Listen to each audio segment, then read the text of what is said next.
All right, here's the story. I started doing stand-up comedy when I was 14. I'll never forget the first time I was on stage. The guy that introduced me was a guy named J.T. Newton. I'm 47. I can close my eyes and remember the introduction like it was yesterday. It went like this. Ladies and gentlemen, this next young man coming to the stage is starting his comedy career tonight. Who knows? We may be witnessing the birth of a star.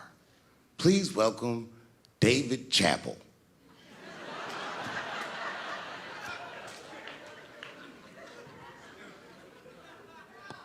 From the first time that I ever held a microphone, I was sure this was it. I knew I was home. I knew I had found my thing. And my God, man, I was a child. I got good. Matter of fact, I was good from the moment I started. And I'm not saying this to be a braggart. I'm telling you the truth. These old niggas was in awe of me. How was this little boy so poised? They used to say. I was. I mean, you know, I got better, but it started out good. About a year into it, when I was 15 years old, I had written a joke during the AIDS epidemic about having a Goodyear condom. Something, I don't even remember the joke. Something about an industrial strength condom by Goodyear. I just remember all the comedians really liked that joke. And there was an older comedian. And he came to me one night after the show, after he saw the joke, and he said, listen, I got an audition at another comedy club, and I was wondering, do you mind if I do that joke? I just want to borrow it. Now, I'm a kid, I don't know any better. I'm like, borrow it? Well, I guess, sure, if it'll help your career. I let him do the joke. And then weeks later, I was waiting to go on in a comedy club, and he went on before me, and he did the joke. And after the show, I pulled him aside and I said, hey, man, I don't mind you borrowing my jokes, but you gotta give them back. He said, oh, I forgot to ask you. He goes, let me buy that joke from you for $50. And I said, man, I'd do it, but I'm just starting out. I need all the material I can get. The idea being that the more material I can accumulate, the faster I'll be able to make money for my work. I said, I can't do it. I want my joke back. I'll never forget this. Remember, I was a 15-year-old child. This guy was a grown-ass man. He stood up over me so I could see how big he was. And he said to me, really? I can just take it. And he did. I got scared because I was a child. But I never forgot that. I never forgot that. I was 15 years old. I'm 47 now. I think about this guy all the time. When I look at my own kids and I see how young and innocent they are, I can't believe someone did that to me. And I don't think about it every day because that was the worst thing that happened to me. I think about it every day because that was the first time that someone ever did that to me. But in my career, it has happened many, many times since, where someone would intimidate me or scare me and take something that I believe was mine. I'll tell you another story. Now I'm 18 years old. I'm living in New York City, and I just finished my first road tour, which was a very difficult tour. I'll spare you the details. Now I'm back in New York, but my rent is paid, thank God. And I have $60 to my name, and a woman that I had met in Pittsburgh, a bad Dominican bitch,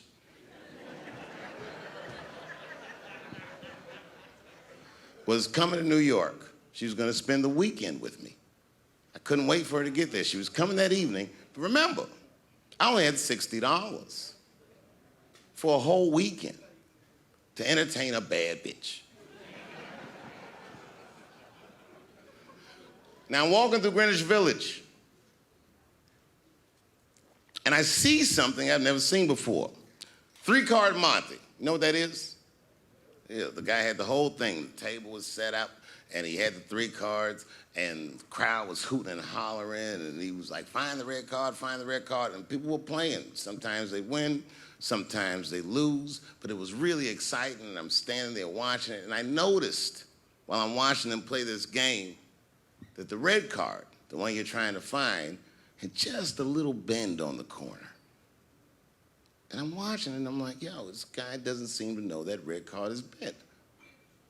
I'm gonna beat this motherfucker.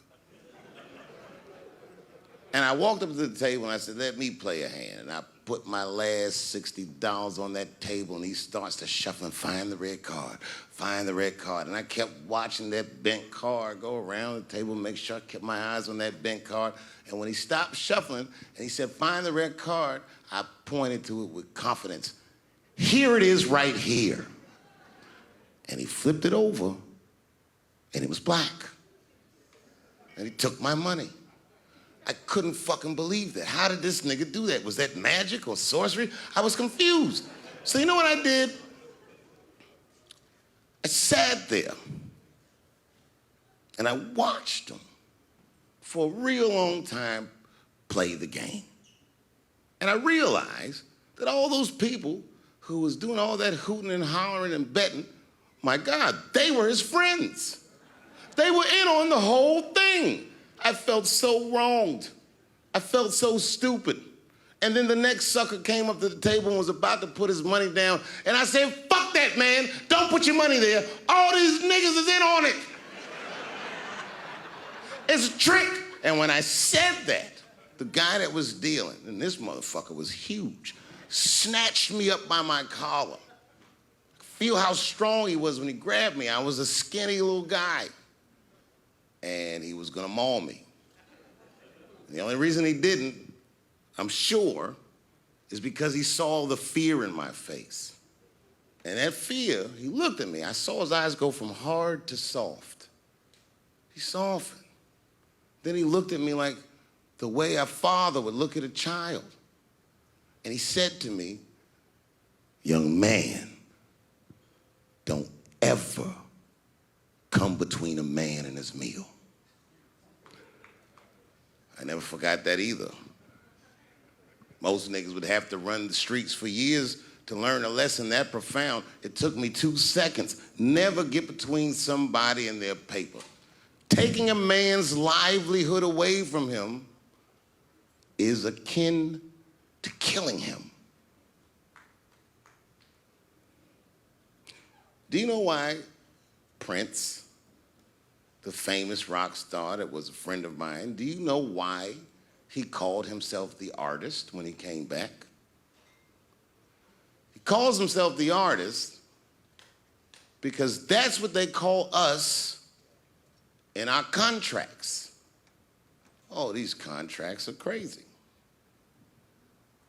You should hear the terminology they say in these contracts. To use your name and likeness in perpetuity throughout the universe. Who the fuck could possibly know what that means? Nobody does. It's so complicated, in fact, that when you're a kid like me, you have to hire somebody to tell you what that means. And you sit down at a table and you do the contract game. And that's how I got with Comedy Central. I signed the contract. But I signed the contract the way that a 28-year-old expectant father that was broke signs a contract. I was desperate. I needed a way out. And it wasn't good money and it wasn't good circumstances. But what else am I going to do, I said. And all these white people sitting at that table told me, trust us, Dave, it's a good contract. And I looked around the table and they all seemed to agree it was a good contract. But what if it was like that game of three-card Monte? What if they were all friends and I didn't know it?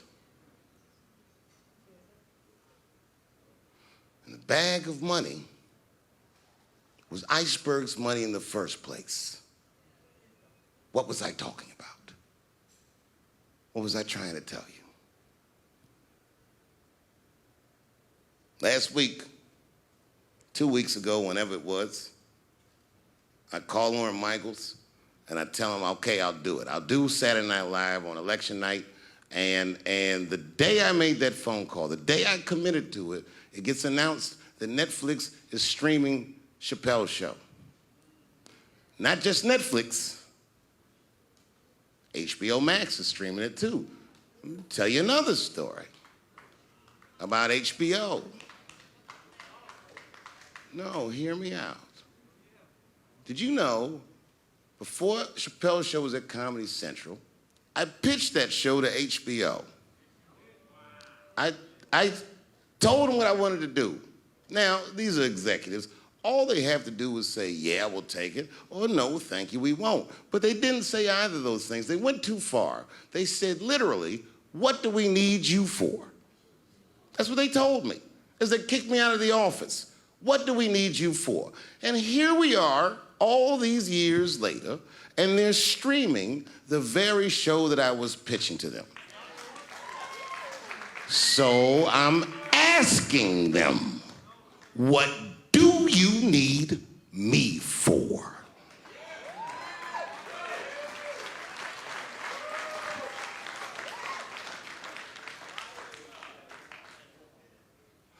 People think I made a lot of money for Chappelle's show. When I left that show, I never got paid. They didn't have to pay me because I signed the contract. But is that right? I found out that these people were streaming my work and they never had to ask me or they never had to tell me. Perfectly legal because I signed the contract. But is that right? I didn't think so either. That's why I like working for Netflix. I like working for Netflix because when all those bad things happened to me, that company didn't even exist.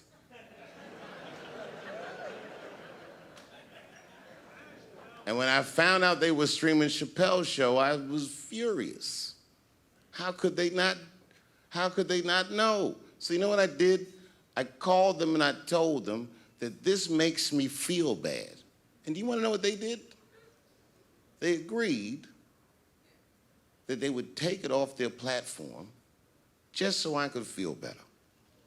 That's why I fuck with Netflix, because they paid me my money, they do what they say they're gonna do, and they went above and beyond what you could expect from a businessman. They did something just because they thought that I might think that they were wrong. And I do. I think if you are fucking streaming that show, you're fencing stolen goods.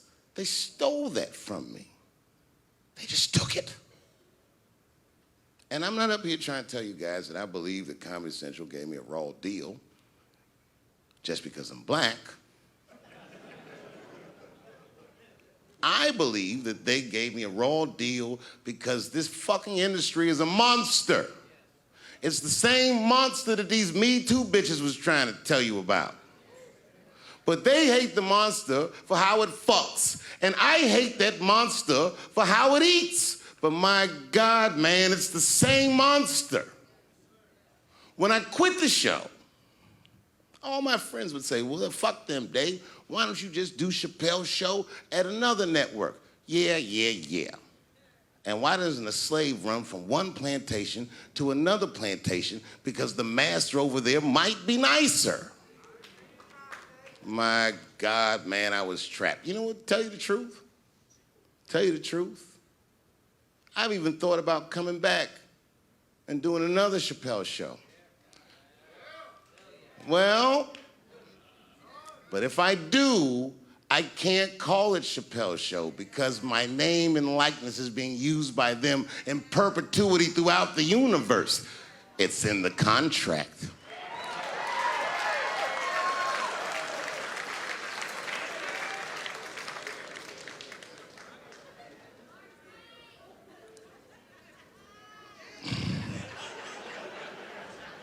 You're not supposed to do this in my business. I'm up here doing something that nobody else in this business has the balls to do. I'm telling you something that you need to know. I'm trying to explain to you what you're seeing. You don't understand what you're seeing. I am publicly flogging a network.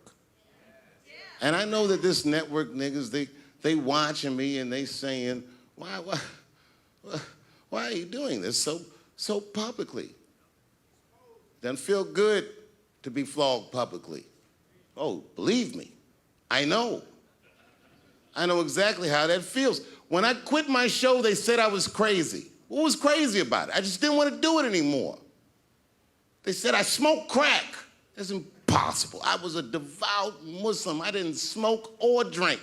But I do now, bitch, because you ruined my fucking life. Now it's their turn. This is their first nigga lesson, and I'm honored to give it to them. They're gonna pay me for this show.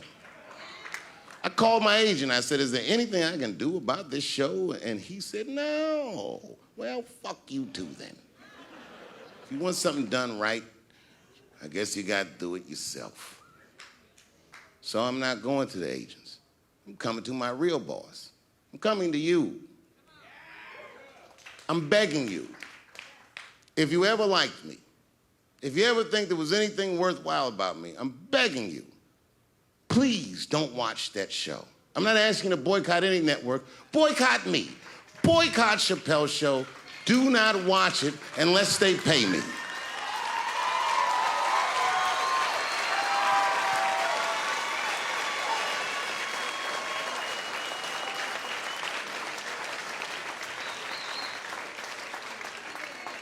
If you're a shareholder at Viacom, then I'm talking to you.